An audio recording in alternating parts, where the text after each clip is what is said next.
Welcome to Boom, where we have Biomechanics on our minds. Boom. Boom. Boom, boom, boom. Boom, boom, boom, boom. Boom. Are you ready for our trail half marathon coming up? I'm ready, but I'm not so sure about my calves. Running over those sticks and rocks has got them sore and achy. Ow. Well, I wonder actually how that might relate to your muscle activity.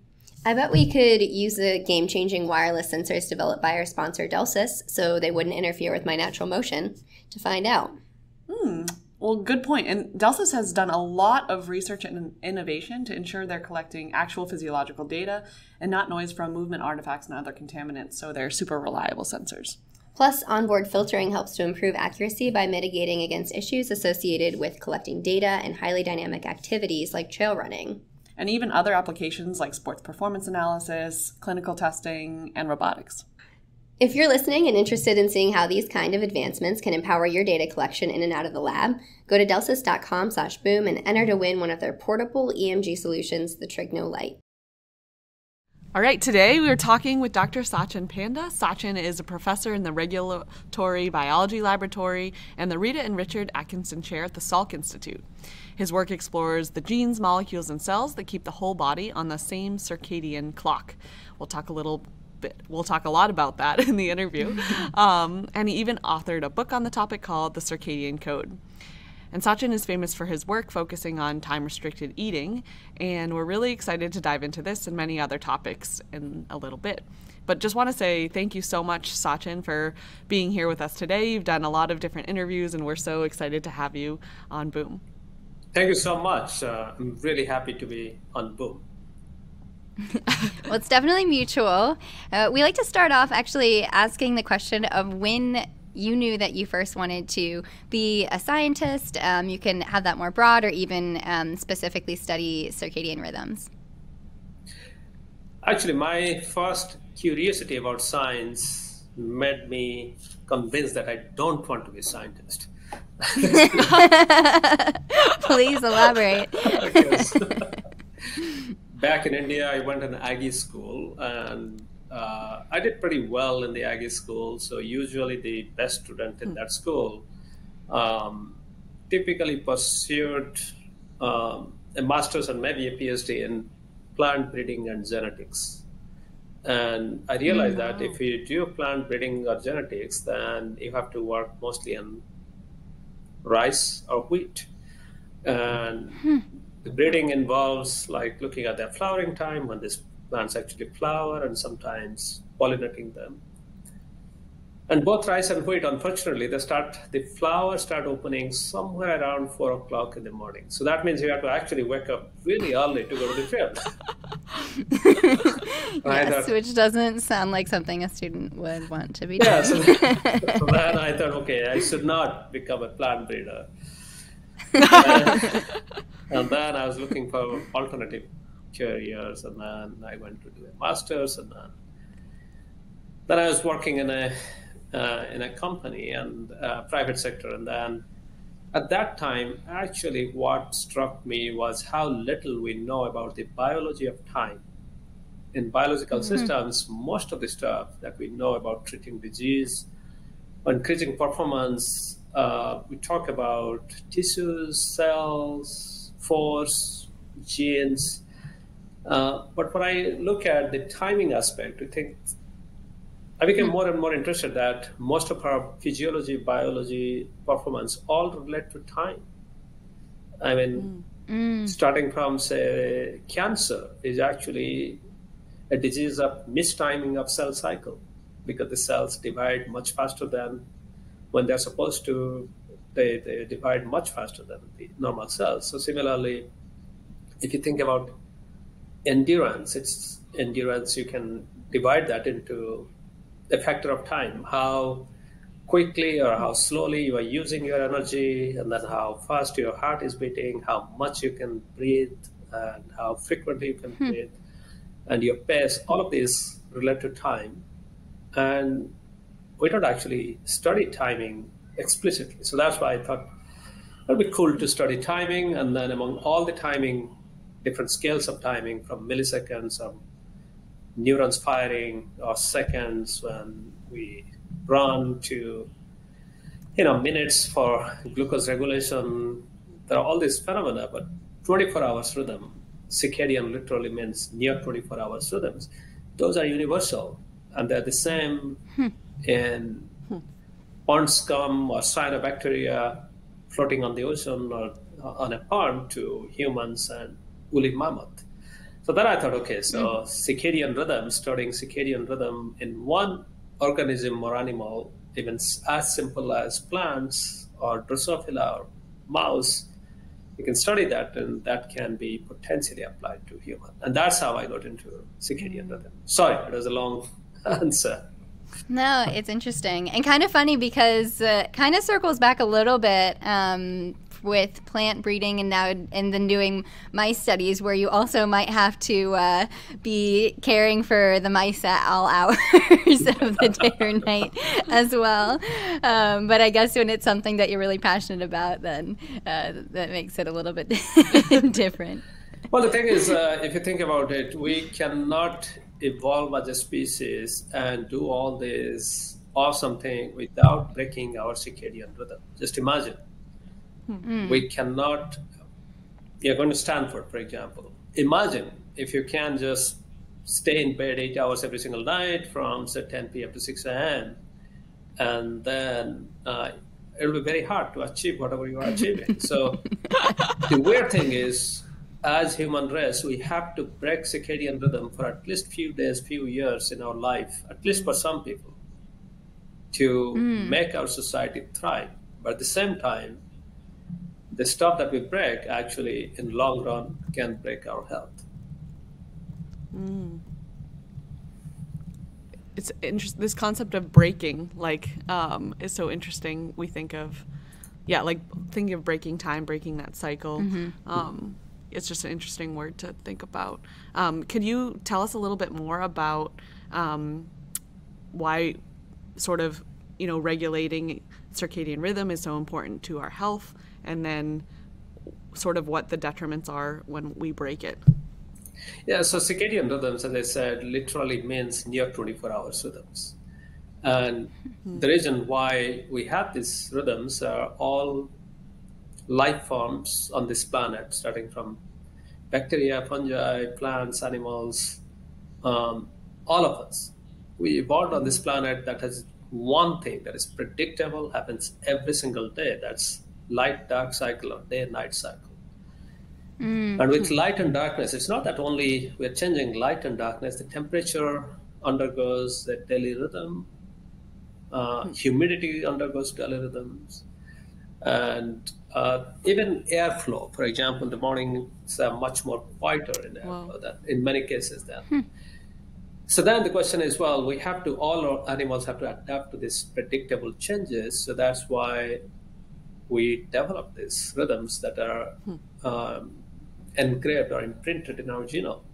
Then the question is, what are the benefits of having circadian rhythm? So whenever we are thinking of time, one thing about measuring time is we can predict what's going to happen next. Just imagine if you don't have a clock, if you don't have any access to timing information, it will be very hard for you to predict or imagine when you have to go to class. So a watch actually gives you that predictive power so that you can look at it. Okay, 10 minutes to class. I can walk from my dorm to class in 7 minutes. I should start walking now. So if you don't have that watch, then you'd be looking out the window and thinking, oh, when other people start walking, maybe I'll start walking. Or maybe in the morning, you'll come and stand outside the classroom and think, okay, whatever the professor shows up, I'll. So having clock gives our body and mind this awesome predictive power. So that means before we wake up, our body prepares to wake up. Our heart rate goes up slightly, our breathing goes up slightly more, and our core body temperature begins to rise. Melatonin production stops 2 hours or 3 hours before we wake up. All of this predictive ability actually helps us to wake up or go to sleep to avoid predator and the wild. or to wake up so that you can be opportunistic to get to your food first before your competitors are there.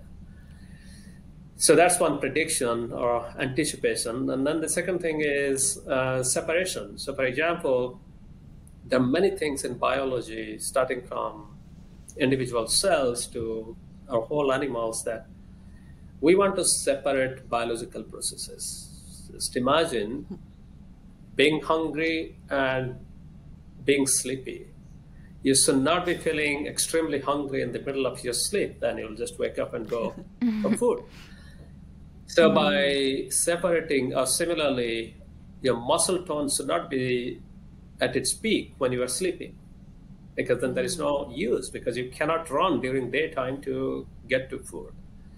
So the second function of circadian rhythm is to temporally separate incompatible process from cells all the way to whole animal. And in biochemical basis, we are actually seeing simple oxidative processes that require oxygen and reductive processes that actually don't require oxygen. They are temporally separated to two different parts of the two different time in individual cells. So then the third one is synchronization. So in many things, we know that, and synchronization is a very simple idea. For any biochemical process or any physiological process, there are many hormones, there are enzymes, and there are neurotransmitters or nerve chemicals. All of them act together to do something. Just imagine, walking. Your energy has to be pretty high. Your brain should be ready to coordinate your muscle, and then your muscle should be able to break that chemical energy to produce mechanical energy. All of this have to be coordinated. So that synchronization is also another aspect of circadian rhythm, starting from single cell to whole animal. We synchronize a lot of things together for us to be a lot more productive, more curious during daytime, to run, to achieve what we want to do. And so these are 3 or 4 different benefits that I told you. And that's why we do have circadian rhythm. If we don't have, then, for example, our hormones don't rise up at the right time. We may not be able to, our digestive enzymes may not accumulate at the right time before our breakfast, for example. Or they may rise up too much late at night, giving rise to acid reflux. So similarly, our cortisol or steroid levels, they should peak only in the morning, not in late afternoon or night. And if there is mistiming of corticosteroids or cortisol, then we cannot sleep, or we feel horrible in the morning because we don't have that alertness hormone. So this mistiming can lead to discomfort in short run. But if these mistimings continue for many days, years, or months, then that can lead to disease. So one example was cell cycle. Cells should divide in every 18 to 24 hours, and when they start dividing much faster, then you get tumor, and then when that goes out of control, then you get cancer. So there are many examples where circadian rhythm disruption or this timing disruption can contribute to discomfort in short term, just like when you have jet lag, or when you stay awake till past midnight on Friday, Saturday night, and then horrible on Sunday. Or Saturday, Sunday. Sunday, fun day. Well, thank you. That's really helpful. So we talked a bit about, just to kind of summarize, we have circadian rhythm. You mentioned 3 main aspects of that are to predict, separate, and synchronize different bodily processes and functions. And breaking that can have detrimental effects on our health. I'm curious, I feel like there's been a number of studies and information out in the public, whether that's from podcasts or other media, on many different factors that affect circadian rhythm. You study time-restricted eating, for example, or feeding. But also, morning light, exercise, when we go to bed, what we're eating, having light at night. I feel like there's been so many different factors coming out, and I'm curious from your perspective, what do you think are maybe a couple of the most scientifically founded factors that influence circadian rhythm, and also what might be one or two of the most overhyped factors that might not be as scientifically founded or might not deserve as much attention as it gets? Yeah, so actually there are two factors that are well recognized now to be dominant influencers of circadian rhythm. One is light. There's no doubt about it, because as I said, we evolved on this planet with predictable change in light and darkness. So as accordingly, plants, animals, even cyanobacteria, fungi, we all have light sensing mechanisms that connect to circadian rhythm. Almost every light receptor that we know, starting from cyanobacteria to humans, we always think that, okay, so light sensing relates to, say, photosynthesis or making carbohydrate in plants and cyanobacteria, fungi, etc., to humans using light sensing to navigate our world by vision. But what is becoming very clear is in all organisms, light sensing is directly or indirectly connected to circadian clock, telling the clock whether it's morning or evening or how much intensity of light is out there. So for example, in humans and mice, we know there are rods and cones that we use to see in dim light. Rods are used for dim light and cones for color vision and during daylight.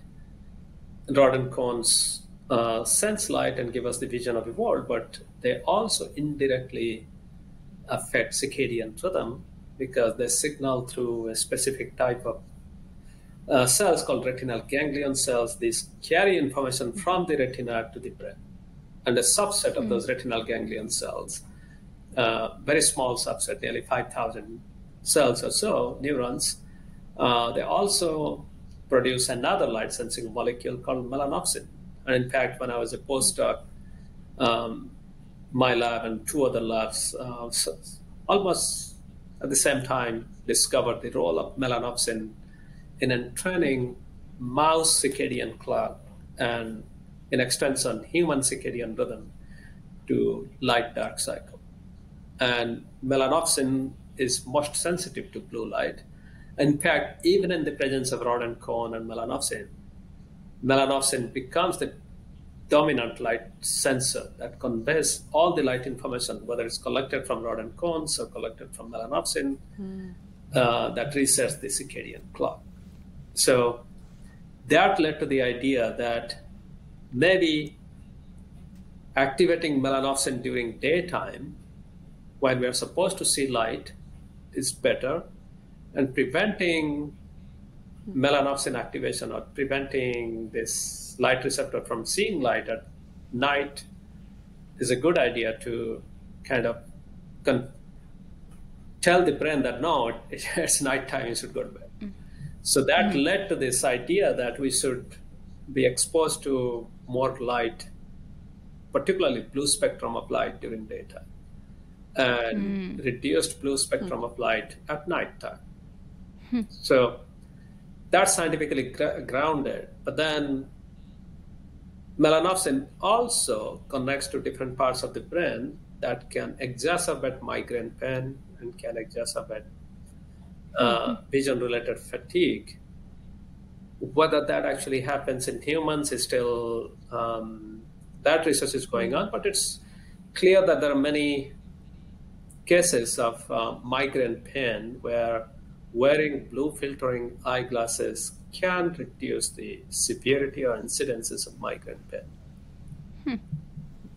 But then the question is how much blue filtering you need, right? Is it 5% of blue light reducing by 5% is good enough, or 50% or 80% or 100%? So this is where when you go to say optometrist and then they will say, well, do you need a blue filtering coating? And most people will say, yes, why not? It's not going to do any harm. But we don't know whether that coating is going to reduce blue light by 5%, 10%, 15%, 50%, and whether that's good for you. It's almost like it's just like no single size shoes will fit everybody similarly. This is something that we don't know what will actually be beneficial, because you may be reducing your chance for migraine pain, but by filtering out too much blue light during daytime, but you may also reduce the ability of light to improve mood, and you may get into depression. So that's the thing that we still don't understand in science. And I think this is what everybody should pay attention. So one thing is, there's no way we can go and expect our doctor to know everything and tell us how to live our life in those 15 minutes that we have with our physician every single year. Yeah. I mean, Right. we expect a lot from our physician, but at the end of the day, we still have to be our own. When we think of personalized medicine or personalized healthcare, that centers around the person, that centers around you, all of us. So we have to know our body, we have to know how we feel, how we react to certain drugs, just like you react to we all react to what we're wearing, whether it's comfortable or not. Similarly, pair of eyeglasses, the blue light coating, and see, are you feeling more depressed now? Or is it making any difference? Are you prone to migraine pain? So it has to come down to that person. And at that point, what you need is information, what you should be looking out for. And this is some information that helps. The other thing is avoiding bright evening light. And I think there is a lot of strong consensus that yes, to fall asleep or to being able to sleep, we should avoid bright light. And then the question is, what is bright light? And this is where, again, some people are very sensitive to light, some people are less sensitive to light. Some people will say, well, I don't care, even if my phone is at full brightness, I can still just get to bed and I'll fall asleep. But some people will say, well, if I'm reading something on full brightness, my brain is jazzed up and I cannot sleep. But the bottom line is, yes, try to avoid bright light. Like, for example, don't light up your bathroom and bedroom with, bright blue LED. It looks cool, but it will not make you fall asleep. You'll have to go back and take that down after But the this is one interview. of the stuff that everybody will Everyone can agree on that level. Yes. Yeah. It's interesting, I think, to use yourself as an experiment almost, but knowing yourself, knowing what you want to improve or focus on, and then trying things to see how that affects it. And I think it's also interesting, as you're saying, some people say, light doesn't bother me, or I know, for example, or like watching TV to like fall asleep. Like, to me, I'm very like noise sensitive too, in addition to light. Like, I feel like I'm like very high maintenance. But then I wonder too, at the same time, like, is it possible to just get used to those things at night, and not really, or have it be affecting after you go to sleep in ways that you aren't necessarily aware of? What are some of those maybe nuances that make it tricky to self assess? Yeah, so I guess a few things are, to see how sensitive you are to light. You can always try the experiment where you try to turn off as much light as possible in your house without compromising safety. So you still have light in your staircase, you still have light, and you can do light layering. For example, light table lamps that will light up the surface from which you are reading, but not your eyes. And then you see whether you actually fall asleep faster. And people have done this kind of experiments, and I know some people, they would actually, there was one couple, they said, well, we'll have a candlelight week. And for 1 week, they said, okay, either we'll light up candle or have equivalent of LED candles. And if we want to read anything, we'll just put table lamp and then read. And they quickly realized that they used to go to bed they never fell asleep before midnight. And by doing this candlelight week experiment, they figured out that, they can actually fall asleep by 9:30 if they do this. So then they realized that they're not actually that night owl. The bright light in their house was making them night owl. So this is one experiment that many people can do to figure out what is their light sensitivity level. And for example, when I travel, even a little bit of light in the hotel room can disrupt my sleep. Since we all know that when you go to a new place, it's really hard to fall asleep easily. And I think I just have my eye mask, or I go around and block all this light leak, and that somehow improves my sleep. So these are some of the experiments. So that's light. And then a few years ago, almost 10, 15 years ago, we and other people, we figured out that we did very simple experiments that many circadian rhythm labs do. The question is, mice actually sleep during daytime. They don't eat during daytime. They mostly eat at night because they're nocturnal, they're night active. And then we asked, well, if we start feeding mice during daytime, then what happens to their circadian clock?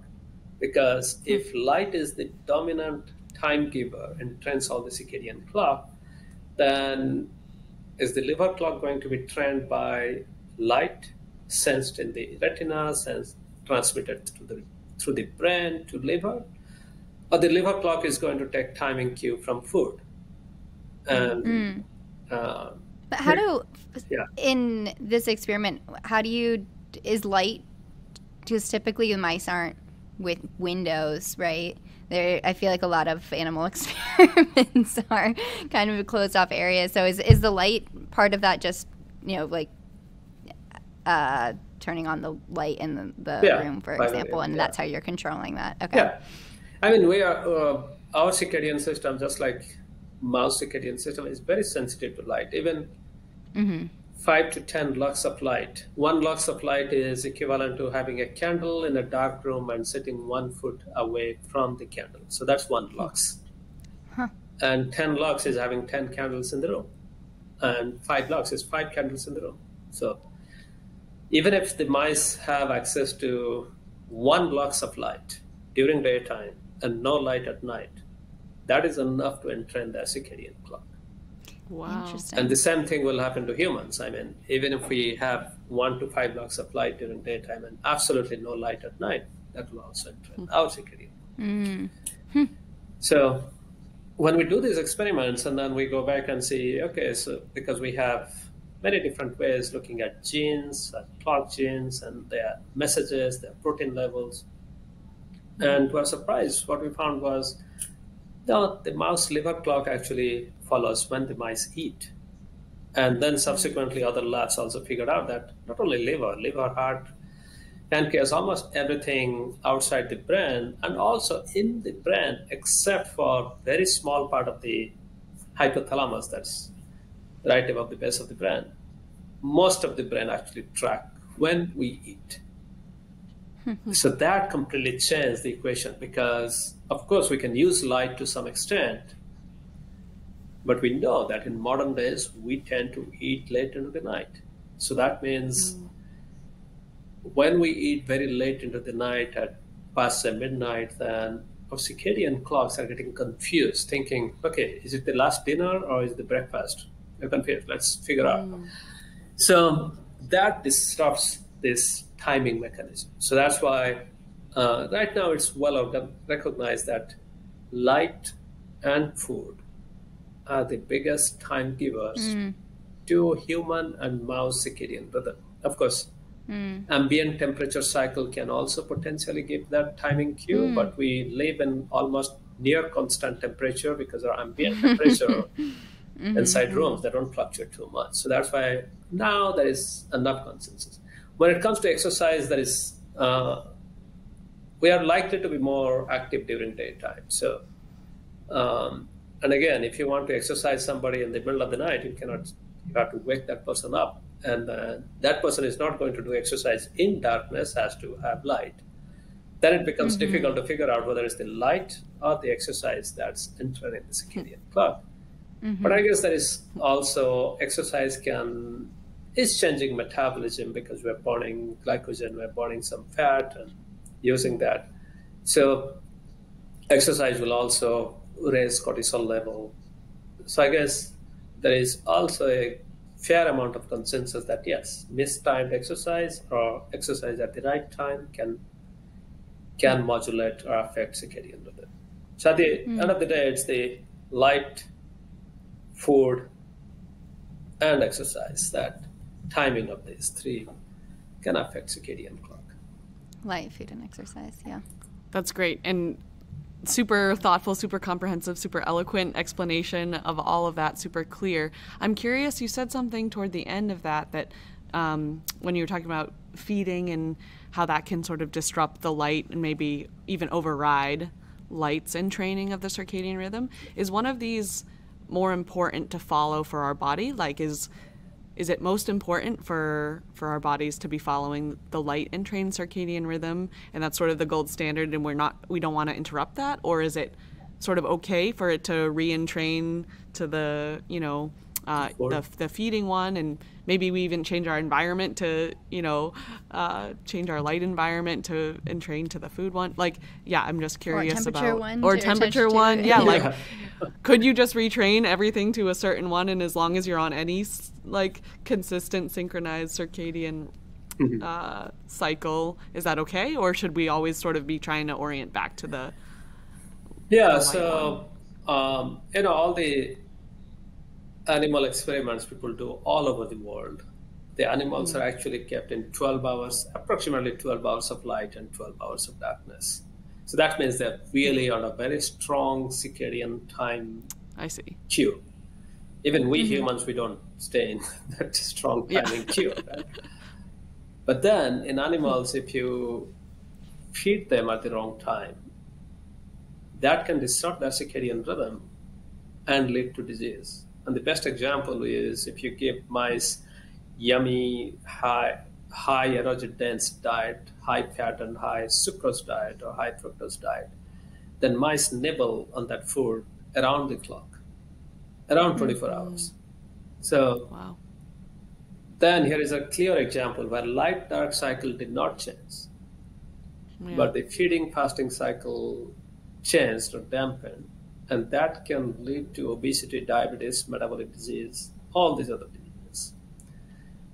And in that condition, if we consolidate feeding to nighttime for mice, then we can improve their health. We can even increase endurance in these mice. And in some cases, we can also increase their muscle mass, motor coordination, metabolism, reduce risk for cancer, and even if the mice get cancer, the tumors don't grow faster.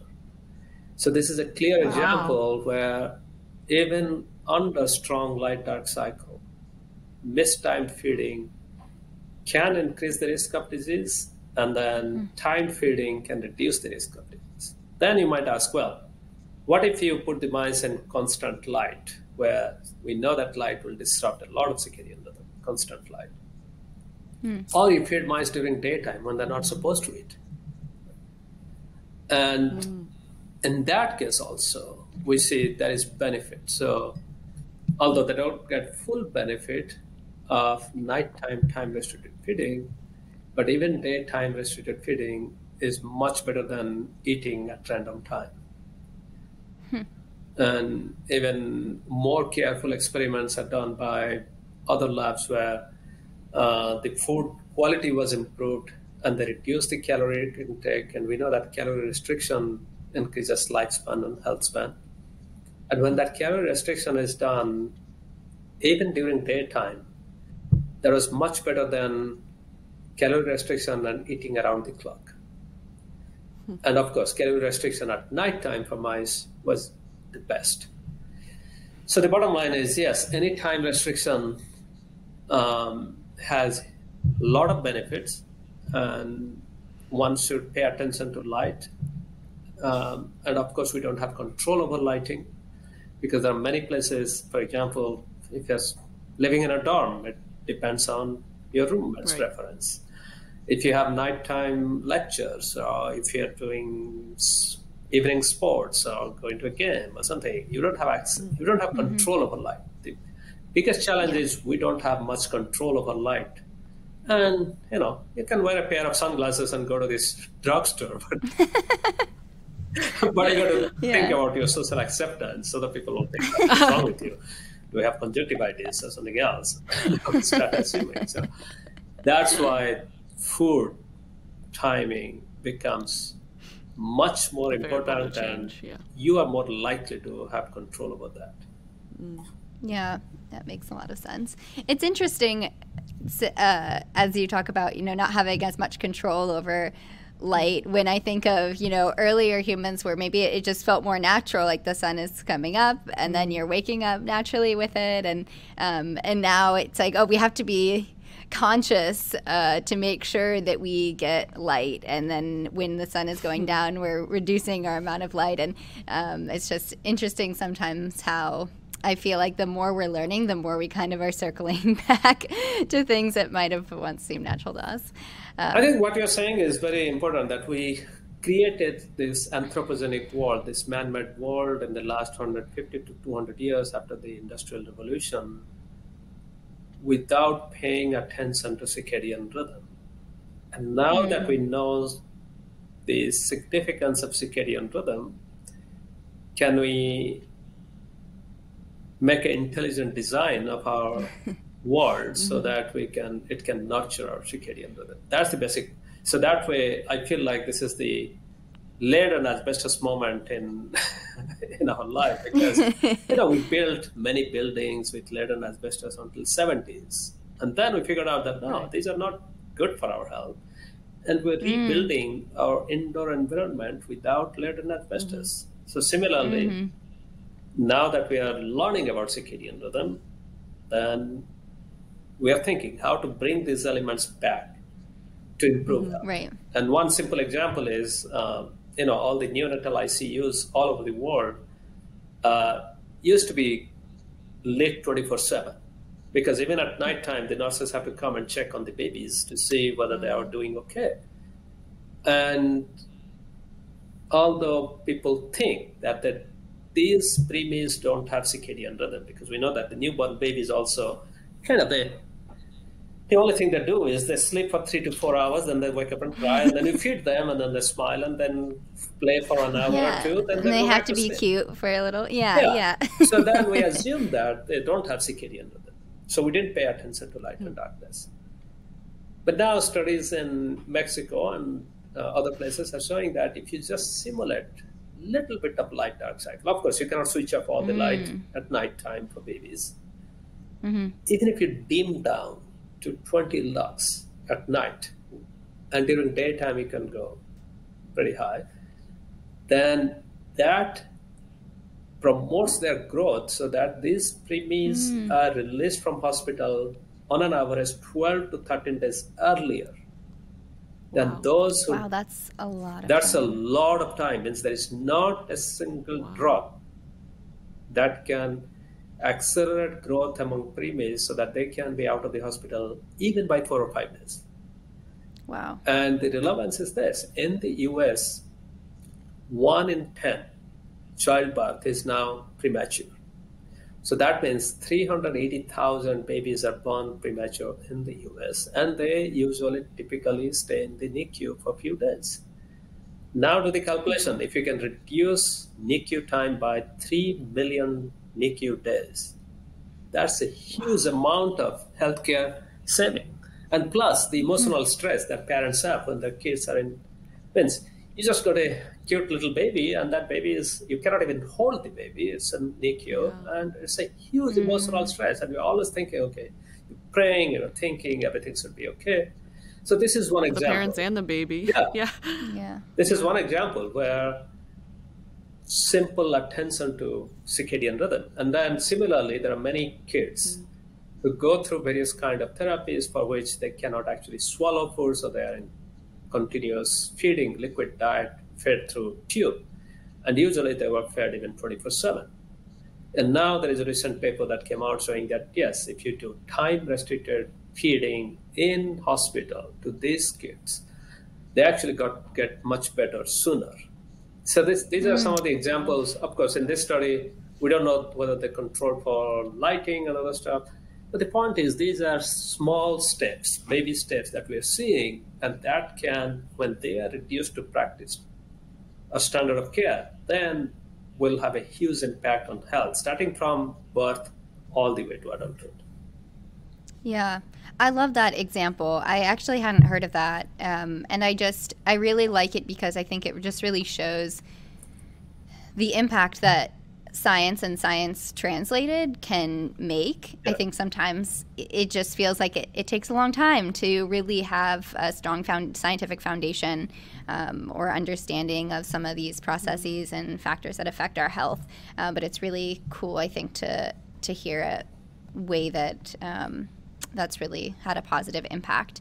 I'm wondering, so in terms of time-restricted feeding, you've had studies exploring time-restricted feeding in mice and humans, and there's been a recent study from Cell Reports in 2021 looking at the effects of age and sex changes that come with time-restricted feeding, or the effects of age and sex on those changes. And I would like to ask you for more details on that, but I'm wondering in terms of light, now that we've been talking about light a lot, I guess I think I've heard a lot about much more in terms of differences in sex on time-restricted feeding. Is there any research on the effect of light or sex difference, the effect of sex on light and how that affects the circadian rhythm and health? We don't see much differences in terms of sex affecting the impact of light on circadian rhythm. But at the same time, I would say most of the studies are in mice. And if we want to talk about humans, then we have to do those studies. And unfortunately, most of the studies on impact of light on, say, how it constricts our pupil to how it resets our clock, those are not powered enough to say whether light has a differential impact on male and female. But from evolutionary point of view, we know that both male and females do have strong circadian clock. And even in studies where we have put active watch or the sleep diary, or people maintain sleep diary, or people maintain, or we collect lighting information from their wrist watch, we don't see much differences in their response to light. So I guess my answer is, I assume there is no difference, and that assumption is mostly based on the lack of report. But again, it's a circular argument because no study has specifically asked that question, whether there is a gender difference and whether those studies were powered enough or reproduced enough to make a concrete statement. Yeah, well, I guess it would be a little bit risky too in perhaps relationships which have a male and female, when there may be something needing to be done that would affect the circadian rhythm or the light, and the other person might be taking the hit for that. But yeah, thanks for sharing that. Yeah, so coming back to the time-restricted feeding, you said so time-restricted feeding, essentially in animal experiments, when we typically let animals eat somewhere between 8 to 12 hours. And most animal experiments of time-restricted feeding are done 8, 9, or 10 hours. Because if you reduce below 8 hours, then these mice eat less. So there is calorie reduction. So in science, we always want to see what is the pure effect of time restriction independent of calorie restriction. So that's why we do 8 to 9 hours. And the study that you're mentioning, most of the studies were done in male mice prior to that study. So that's why we wanted to know whether it has an impact on female mice. There is some caveat to this kind of studies. One is most laboratories in metabolic research, they use this strain of mice called C57 Black 6. And these mice are widely used, but it's also known that if you put C57 Black 6 mice on a diet that can cause obesity, then only male mice become obese. The female mice gain a little bit of weight, but they don't get really that obese that quickly. And that's why people tended to avoid working with female B6 mice. Because if you don't have a disease, then it's really hard to study the mechanism of disease or the treatment that will cure the disease. But we said, well, people always looked at weight, but we know that weight is not always an indicator of health. And this is a big, huge thing that is also in human psyche. We always think that, well, if somebody is lean, then he or she is supposed to be healthy. And we always even say that, oh, that person was so lean, but how come he got or she got this disease? I don't understand it. Conversely, there are also many people who are overweight or obese, and they can't be metabolically healthy for a very long time in their life. So we should not equate obesity or being overweight with being unhealthy all the time. So then we asked, okay, so we know that this C57B6 female mice, they don't usually gain weight. And let's put both male and female mice, young and old, because there's this idea that even old males beyond the age of 50 or 60, their metabolism is so different that any intervention that's known to reduce weight or improve health may not work in old male and female. So that's why we did this experiment where we put 3 months old, which is equivalent to, say, 20-year-old, 3 months old mice. So it's equivalent to 18 to 25 years old male humans. A 12 months old mice is equivalent to 45 to 55-year-old humans. So it's 2 ages of mice on 9 hours of time restricted feeding at night time.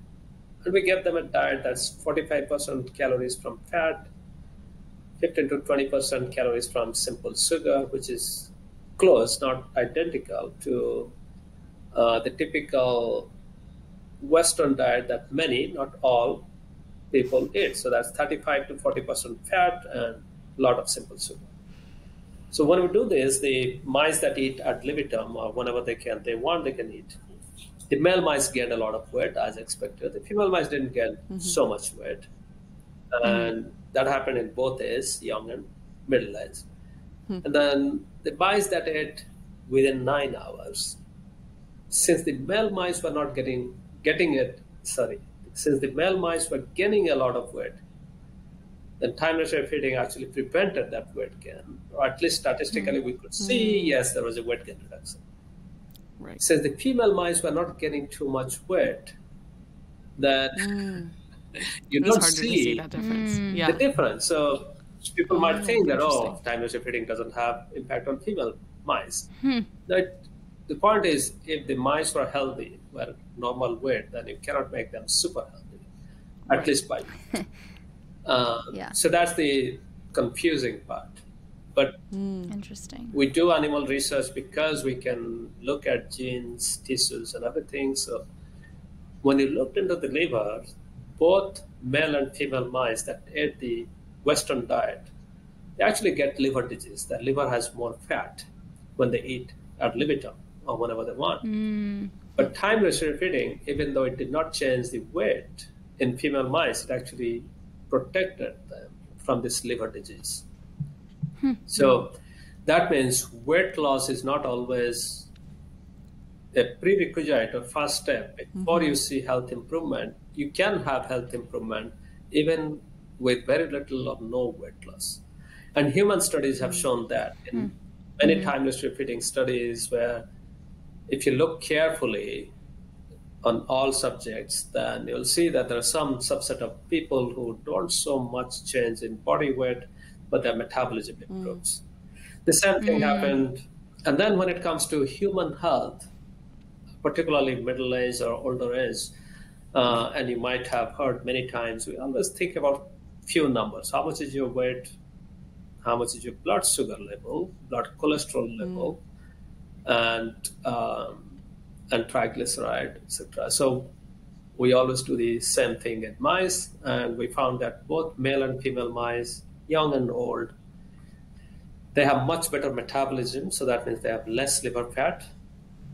They control their blood glucose much better, even if when they're challenged with very sugary drinks.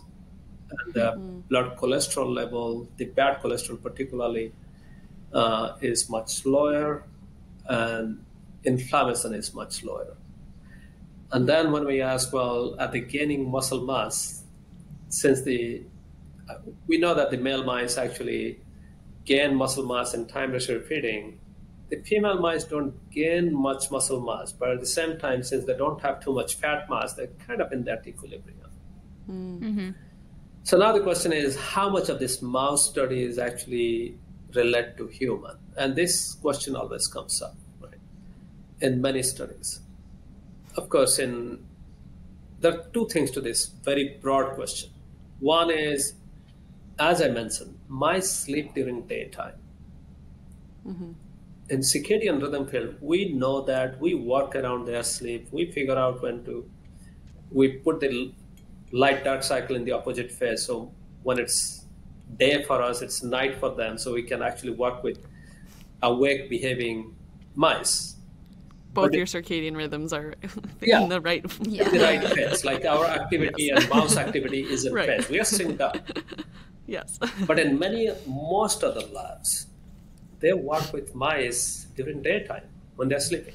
So just imagine if somebody wants to test out a diabetes drug, blood pressure drug, cancer drug, are they going to come to my home, wake me up in the middle of the night, inject something, and then see whether it's effective or not?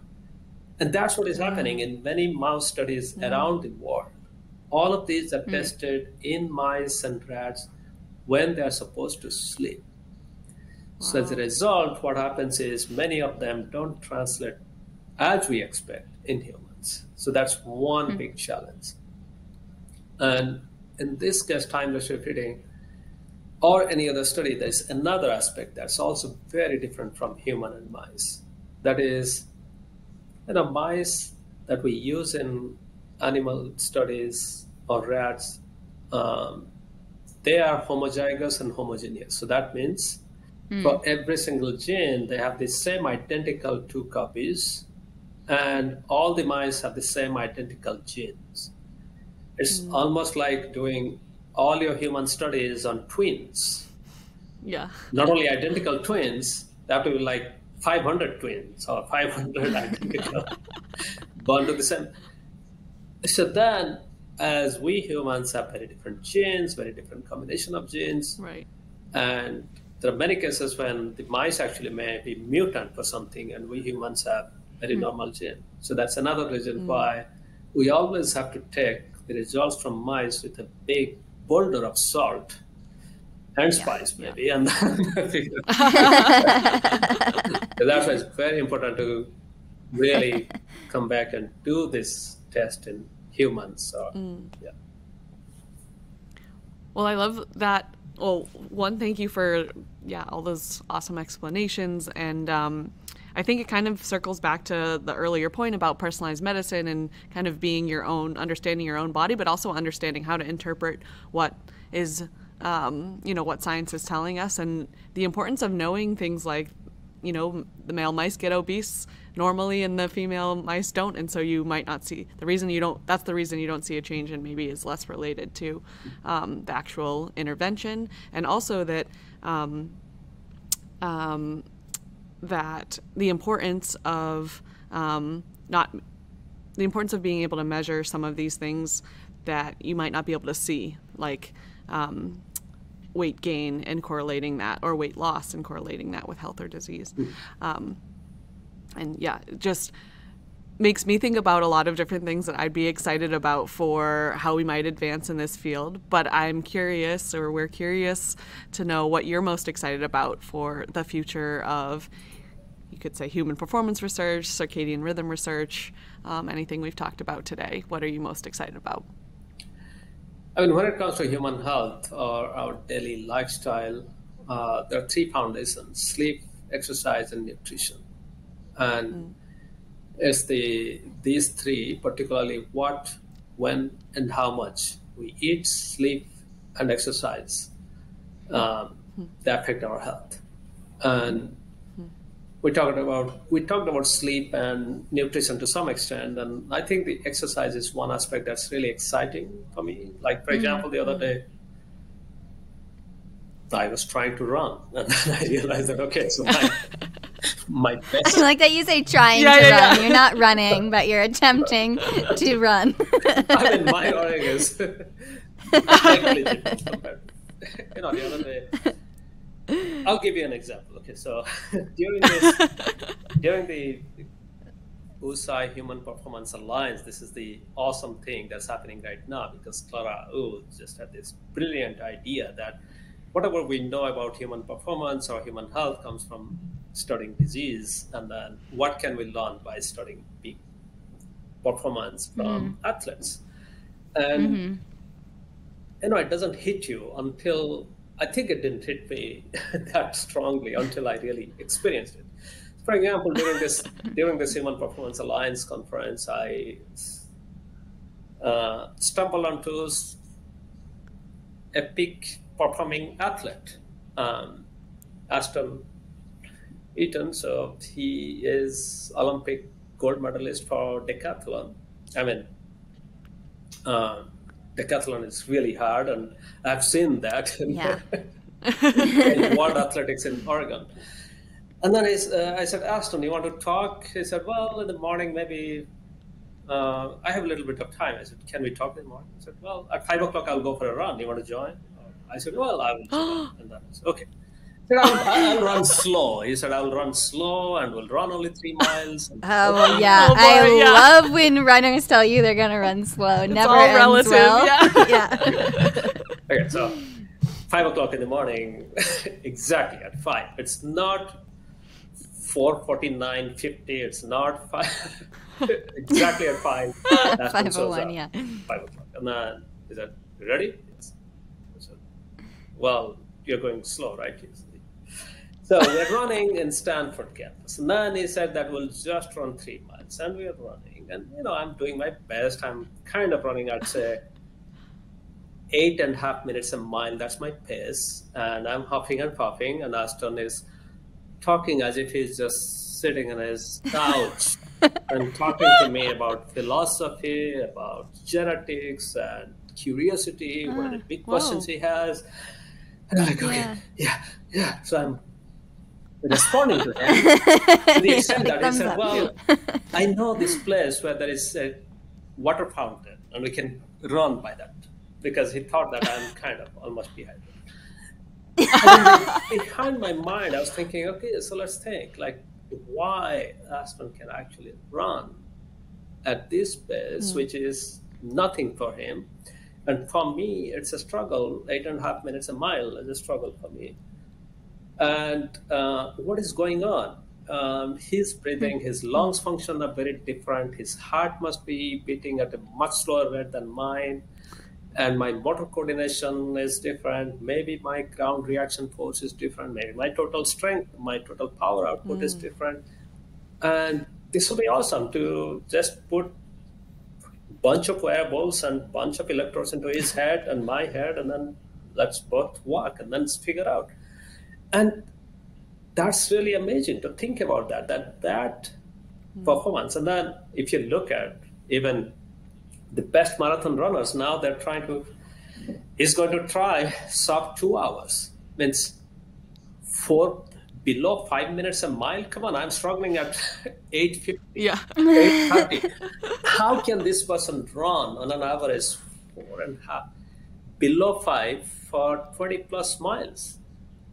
Yeah. What is the kind of metabolism, neural connectivity, and his heart function, all of this, what makes that person so different?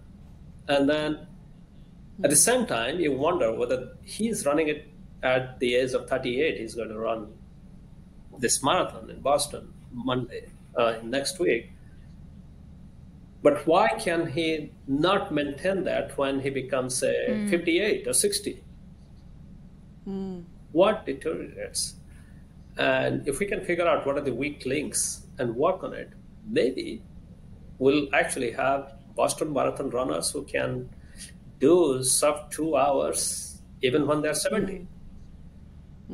Because imagine, over the last 30 or 40 years, we have been, whatever is happening, means we are always thinking about the obesity trend, but at the same time, there's another thing going on. That is, in running, for example, there is continuously, in every 2 to 3 years, there is a new record being set. So human performance in that way is actually going up and up and up. And now we've got to think how that performance is sustained as we get older. And I think that's exciting to me. And this is not something that will come from by studying one cell type, one organ at a time, but studying multiple organs, studying cell biology, biochemistry, genetics, biomechanics, brain-body axis, all of this. And that presents a very new kind of challenge for scientists, because this is where every science that is poised to address big questions in human performance have to involve interdisciplinary, multidisciplinary approach, team science, and all kinds of stuff. And that's very exciting to me. Sorry, you kind of gave me No, an that's example. really that's really exciting to us too. And I think, like you're saying, a lot of research has been focused on disease, and it's exciting to see the other spectrum, the other side to that, in peak performance, and how that can then inform even perhaps disease populations or the average person. And it is really exciting to see all these, I think, especially all these different disciplines coming together to really have this like holistic understanding of peak performance. And we've really enjoyed talking to you and getting to know the part that your research is coming in with in circadian rhythms and time restricted feeding, and appreciate everything you've taught us today, which I think a lot of it is really applied, and I'm excited to go try some of these in my own life. Yeah, and I'll just echo your last point about team science and appreciate how even in this conversation you've brought up lots of different labs and other people who have studied these things, and the great humility you bring to the work you've done. You've really made huge headway in this field and been a visionary for how it can advance. So we just really appreciate you and your collaboration and your commitment to the Alliance, and your commitment to communicating science as well, which we didn't get to talk about a lot, but you have been a huge disseminator of science and research findings, both to scientific audiences and also lay audiences. So we really appreciate you doing that and committing to that. Yeah, and you've been on massive podcasts with massive reach, like the Huberman Lab, and so we appreciate you taking time to be on Boom. I feel like we have our first celebrity. one of our celebrity here today. No, actually, what you're doing is really awesome, because one thing we all have to keep in mind, that we do science because we love it. It's almost like a hobby. We get excited about it. And we do this with honest taxpayers' money or generous philanthropists. And when we take a penny from them, we also have this responsibility that we got to pay it back in telling what we did in a way that they understand. Because if we just, this is a very simple transaction in life. If somebody is helping you to do what you are trying to do, then you're going to go back and say, look, this is what we did, and this is how it's going to improve mankind. And that's what we are also doing, because you could have just gone back and focused on your thesis, on your PhD or project, whatever you're doing, and spend that time writing manuscripts and reviews that few thousand scientists will read. But you are putting this time into disseminating science to curious minds. Each of them is a taxpayer or a philanthropist. Yeah. Thank you. Yeah, thank Thanks, you. Satchin. Biomechanics off our minds.